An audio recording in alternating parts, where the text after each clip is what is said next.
ಇಲ್ಲೇ ಹಚ್ಚಿದ್ರೆ ಏನು ಇದಾಗಿಲ್ಲ. ನಾ ಇಲ್ಲೇ ಇದ್ದೇನೆ, ಈಗ ಇಲ್ಲೇ ಇದೆ. ಇಲ್ಲಿ ಪಂಚರು ಅದಾರ, ಹಿರಿಯರು ಎಲ್ಲರೂ, ಸಾಹೇಬ್ರು ಅದಾರ, ಎಲ್ಲರೂ ಬರಾಕ್ ಹೇಳೋಪ್ಪ ಇಲ್ಲಿ. ಮತ್ತೆ ಬರ್ಲಿಲ್ಲ ಅಂದ್ರೆ ಮತ್ತೆ ನಾವು ಹೋಗಿ ಅವ್ನ ಸಲುವಾಗಿ ಪೊಲಿಟಿಷಿಯನ್ ಕುಂದಿರ್ಬೇಕಂತಾನ. ಇಲ್ಲಿ ಬಗ್ಗೆ ಹರಿಸ್ತೀವಿ ಬಾ ಅಂತ ಹೇಳವಪ್ಪ. ಸಾಹೇಬ್ರು ಎಲ್ಲರೂ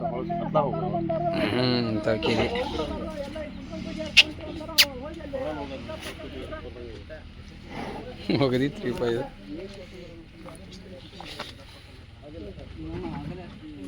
ಎಲ್ಲ ಬಾಯಾಗತೈತ್ರಿ. ಅವನು ಇಷ್ಟು ದಿನ ಇಲ್ಲಿದ್ ಮತ್ತ ಅಲ್ಲಿ 3 ದಿನ ಆಗೈತೆ ಅಂತಲ್ಲ. ನಿನ್ನ ಮನೆ ಬಂದಾನ